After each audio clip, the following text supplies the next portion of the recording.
Hello everyone, welcome back to our YouTube channel creative education. आज हामी BBS first इयरको statistics subject अन्तर्गत measure of डिस्पर्सनको part 3 मा छौं। यहाँभन्दा अगाडिका पार्टहरुमा हामीले मेजर अफ डिस्पर्सनसँग सम्बन्धित सम्पूर्ण कन्सेप्चुअल कुराहरु पढिसकेका छौं। आजको क्लास तपाईको लागि पक्कै पनि फ्रुटफुल हुन सक्छ, किनभने आजको क्लासमा हामी डिस्पर्सनसँग सम्बन्धित सम्पूर्ण इम्पोर्टेन्ट क्वेशन्सहरुको बारेमा छलफल गर्ने छौं। तसर्थ भिडियोलाई सुरुदेखि अन्तिमसम्म हेरिदिनु होला। च्यानलमा नयाँ हुनुहुन्छ च्यानललाई सब्स्क्राइब गरिदिनु होला। आउनुहोस् विषयवस्तुतिर प्रवेश गरौं।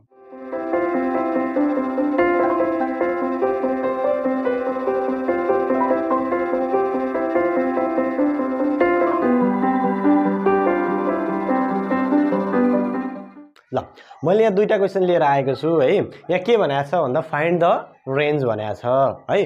अब मेजर अफ डिस्पर्सनमा डिस्पर्सन मेजर गर्ने हाम्रो टुल्सहरु मध्ये एउटा टुल्स भनेको रेन्ज पनि थियो हो।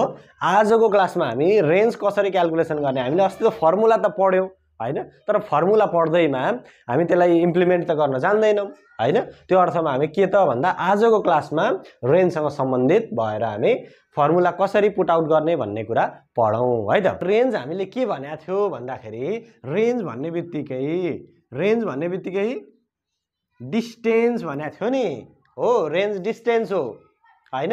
डिस्टेन्स कुन दुईटा पोइन्ट बीचको हैन त, दुईटा डाटाको फर्स्ट पोइन्ट र लास्ट पोइन्ट बीचको, स्मलेस्ट र लार्जेस्ट बीचको दुईटाको डिस्टेन्स कति तन्केको छ हो। जस्तै हाम्रो डाटा यहाँदेखि यहाँसम्म छ भने यो पोइन्ट कहाँ हो कति हो हैन, र यो पोइन्ट कहाँ हो कति हो, सबैभन्दा फर्स्ट र सबैभन्दा लास्ट, सबैभन्दा स्मलेस्ट र सबैभन्दा लार्जेस्ट पोइन्ट बीचको यो ड्युरेसन छ नि जुन ग्याप हो, यसैलाई रेन्ज भन्छन् है। हामीले पढेको थियौं अस्ति।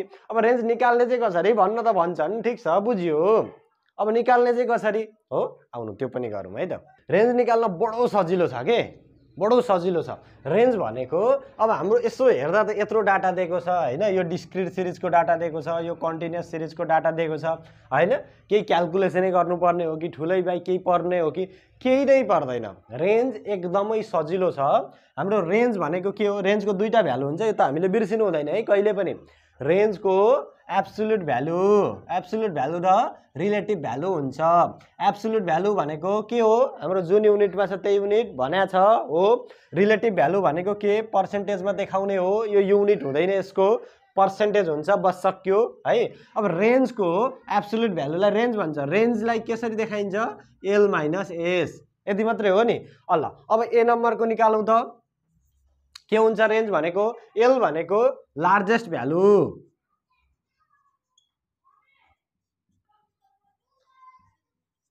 एल भनेको लार्जेस्ट भ्यालु माइनस एस भनेको स्मलेस्ट भ्यालु हो, स्मलेस्ट भ्यालु हो नि। अब के हेर्न पर्यो र, लार्जेस्ट भ्यालु भनेको कुन छ हाम्रो भनौं त। लार्जेस्ट भ्यालु भनेको यो फ्रिक्वेन्सी होइन, फ्रिक्वेन्सी नभन्ने, यो फ्रिक्वेन्सी हेर्ने होइन, फ्रिक्वेन्सी भ्यालु पनि होइन, कतिपल्ट दोहोरियो भन्ने त हो नि होइन। यो फ्रिक्वेन्सीको के काम र, 500 छ 40 पल्ट दोहोरियो, 700 छ 90 पल्ट दोहोरियो, 900 छ 111 पल्ट दोहोरियो, त्यही भने हो। त्यस्तै हुँदा 2020 पल्ट 1860 पल्ट त्यो दोहोरिएको हो हैन। खासमा यो एक्जिस्ट गर्दैन, यो यति पटक आयो भन्नु मात्रै त हो हाम्रो फ्रिक्वेन्सी। भनेपछि फ्रिक्वेन्सीलाई हेर्नु पर्दैन हो। केलाई हेर्ने, 500 र 2000 लाई हेर्ने हो। अब लार्जेस्ट भ्यालु हाम्रो के छ,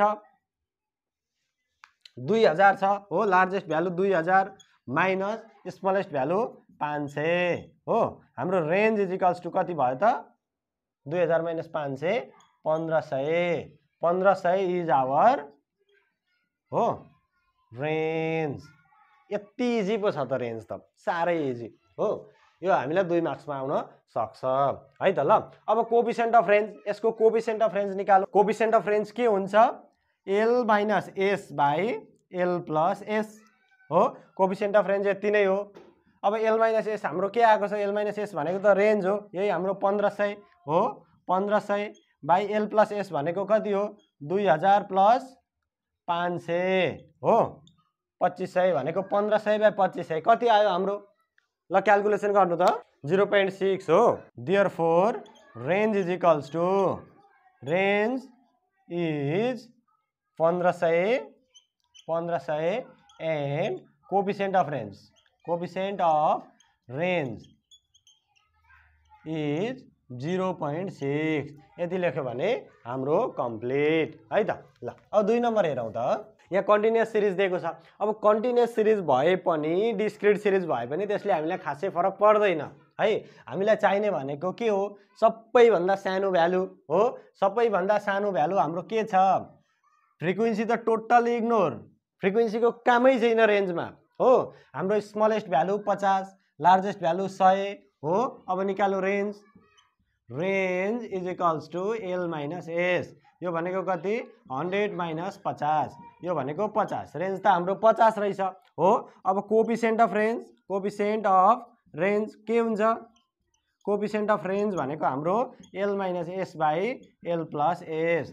यो भनेको कति हुन्छ, एल माइनस एस भनेको 50 बाई एल प्लस एस भनेको 100 प्लस 50 हो। 50 बाई 150 कति भयो हाम्रो, 50 बाई 150 भने 0.33 हो।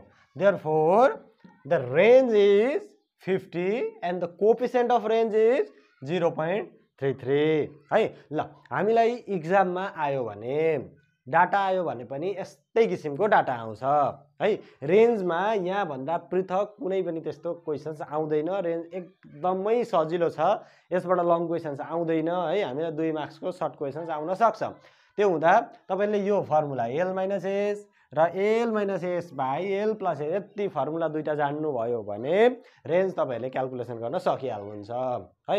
ल अब अर्को हाम्रो मेजर छ हो। अर्को मेजर के छ, क्वार्टाइल डेभिएसन हो। क्वार्टाइल डेभिएसनको बारेमा पनि पढौँ है त। ल रेन्ज यति नै हो। रेन्ज अब थप क्वेसन किन गर्न आवश्यक छैन भने हामीले दुईटा टाइपको हेरिहाल्यौं। अब हामीलाई दुईटा भ्यालु, कोही बेला largest value is equals to 100 हैन, लो smallest value is equals to 20, find the range यस्तै तरिकाले दिन्छ के। अब यसरी दियो भने त हामीलाई निकाल्न सकिहाल्छौं हैन, केही प्रब्लम छैन। त्यसो हुँदा इजीमा हामी किन टाइम वेस्ट गर्ने हैन र, यो त सहज छ।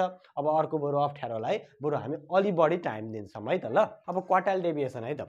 क्वार्टाइल डेभिएसन हामीलाई यहाँ डिस्क्रिट सिरिजमा छ, यो डिस्क्रिट सिरिजमा अनि यो कन्टिन्युअस सिरिजमा हो। दुईटैमा हामीले निकाल्नु छ। अब क्वार्टाइल डेभिएसन कसरी क्याल्कुलेसन गर्ने हो। अब यति देखिरहँदा हामीले पहिले के गर्नु पर्यो त भन्दा फर्मुला रिकल गर्नु पर्यो के। फर्मुलामा के छ सम्झिने, फर्मुला सम्झिने पहिले, अनि फर्मुलाले जे खोज्छ त्यही निकाल्ने, त्यहाँभन्दा धेर पनि ननिकाल्ने, त्यहाँभन्दा थोर पनि ननिकाल्ने हो। अब हामीलाई क्वार्टाइल डेभिएसन निकाल्नु भनेको छ, एनी रिलेटिभ निकाल्नु भनेको छ। अब डेभिएसन निकालेपछि त रिलेटिभ त त्यसै पनि निस्किहाल्छ। क्वार्टाइल डेभिएसन भनेको के थियो, Q3 माइनस हो, Q3 माइनस Q1 बाई 2 हो नि हो। भनेपछि हामीलाई के चाहिने रहेछ, Q3 चाहिने रहेछ, Q1 चाहिने रहेछ हो। यति नै हो। अब यो डाटाबाट हामीले Q1 र Q3 निकाल्यौं भने त खतम हैन, निक्लिन सकिने रहेछ हो। अब Q1 र Q3 निकाल्ने हामीले के गरेका थियौं, मेजर अफ सेन्ट्रल टेन्डेन्सीमा पढेको थियौं हो। भनेपछि मैले भनेको थिएँ नि, मेजर अफ डिस्पर्सन र मेजर अफ सेन्ट्रल टेन्डेन्सी एकअर्कासँग कोअर्डिनेट गर्छ हो, समन्वय गरेर क्वेशन्स आउने हो, रिलेसन यिनीहरुको हुन्छ हो। अब क्वार्टाइल डेभिएसन त निकाल्नै सकिदैन जबकि क्वार्टाइल ननिकालिकन, होइन त। ल भनेपछि आउनु त, अब हामी के गर्नु, फेरि एकपल्ट क्वार्टाइलै निकाल्नपट्टि लागौं। त्यसलाई मैले सारे है त। ल मैले सारिसके हो।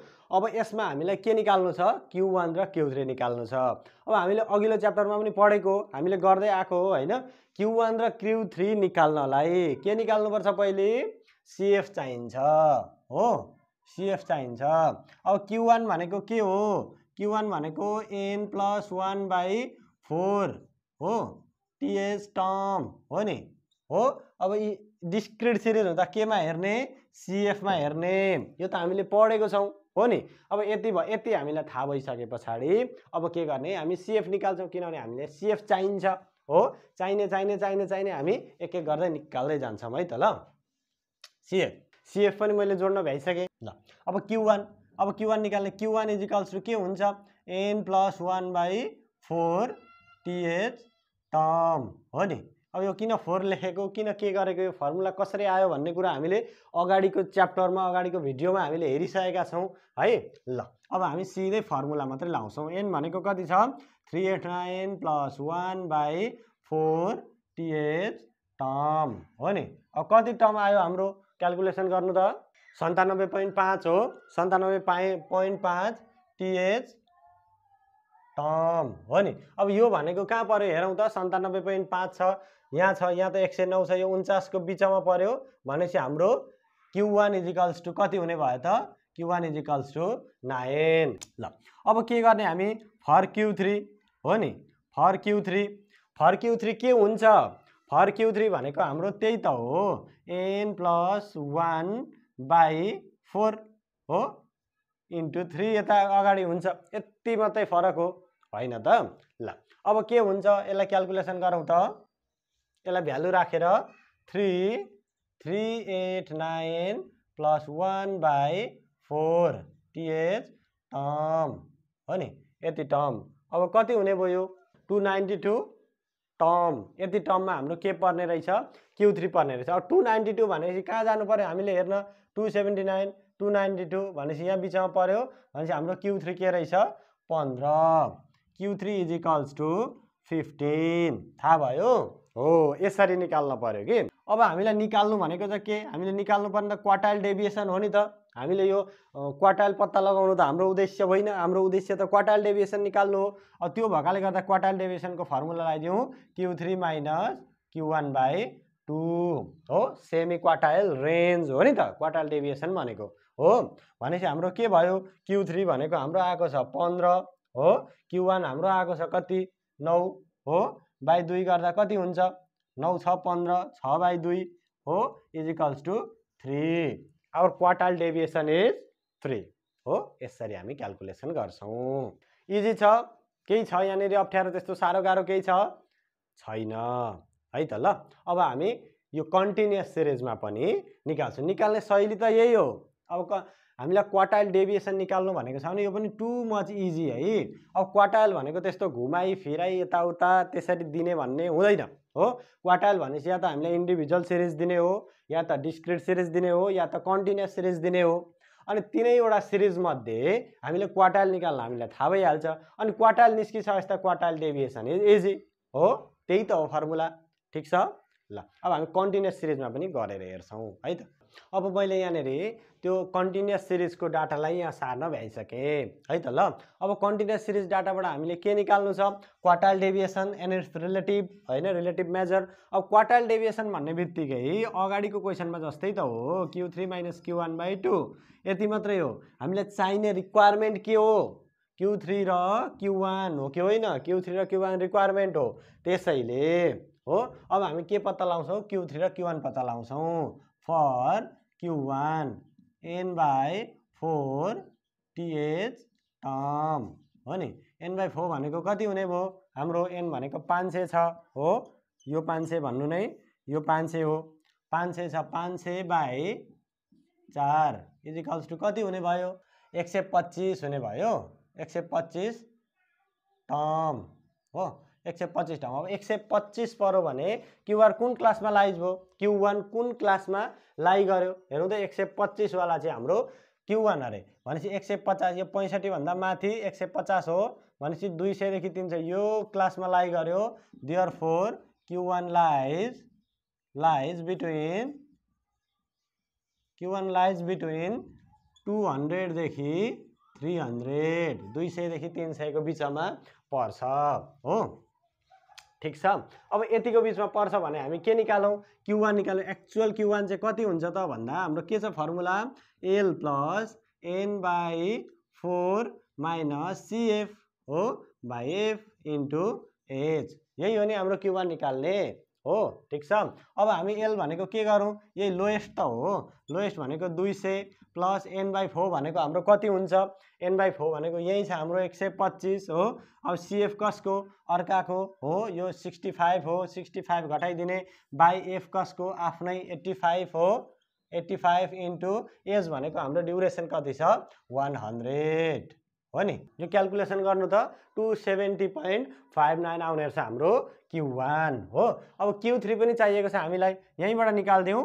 फर Q3 के हुन्छ 3n/4 हो, 3n/4 इजिकल्स टु 3 इन्टु 500/4 हो नि, 3 इन्टु 500/4 कति हुन्छ यो क्याल्कुलेसन गरौँ त 375 हो, 375 टर्म।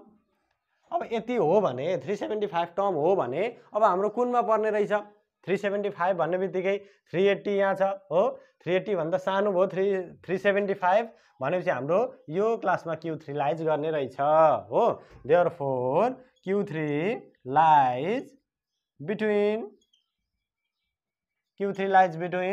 400 देखि 500 हो अब Q3 यतिमा लाइज गर्छ भन्ने पनि हामीलाई थाहा भइसक्यो हो Q3 निकाल्नको लागि हामीलाई सूत्र के हुन्छ Q3 is equals to L plus हो के हुन्छ 3n/4 माइनस CF हो बाई F इन्टु H यही सूत्र हो 1 कै जस्तो हो ठ्याक्कै यहाँ n/4 मा 3n/4 त्यति मात्रै फरक छ त्यो भएपछि हाम्रो के हुने भयो L भनेको लोअर भ्यालु 400 हो 400 लेखिदिउँ प्लस 3n/4 भनेको हाम्रो कति आयो 375 हो 375 माइनस CF कसको अर्काको 375 भन्दा मुनि कति छ 310 हो 310 यो भन्दा सानो CF घटाइदिने बाई F कुन हेर्न पर्यो आफ्नै भनेको कुन हो 70 हो नि 70 इन्टु 100 हो ल यो सल्भ गर्नु त कति आयो 492.86 हो अब के भइसक्यो हाम्रो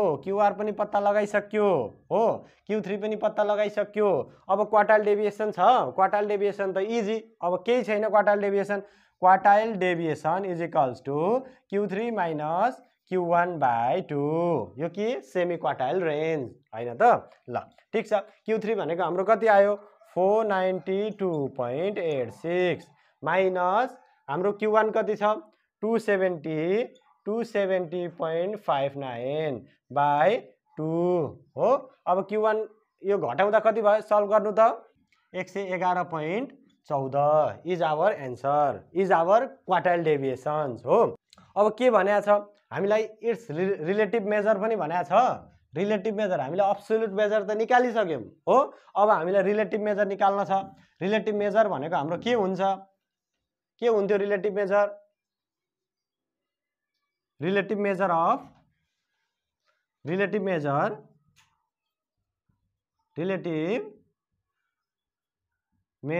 of quartile deviation यो भनेको के थियो Q3 minus Q1 by Q3 plus Q1 सूत्र यही हो अब Q3 minus Q1 त हाम्रो 111.14 आइसकेको छ हो 111.14 हो नि अब Q3 plus Q1 के छ हाम्रो जोड्दिम न 270.59 र 492.86 हो 492.86 प्लस 270.59 यति जोडाउँदा हाम्रो के आउँदो रहेछ अनि भाग पनि लाउन पर्यो 0.2 आउने रहेछ हो ल भनेपछि अब के भन्न पर्यो our quartile deviation is 111.14 and its relative measure is 0.29 हो ल अब क्वार्टाइल डेभिएसनसँग सम्बन्धित क्वेशन्स पनि यस्तै हो हामीलाई आउने है डिस्क्रिट सिरिजमा पनि हामीले हेरिहाल्यौं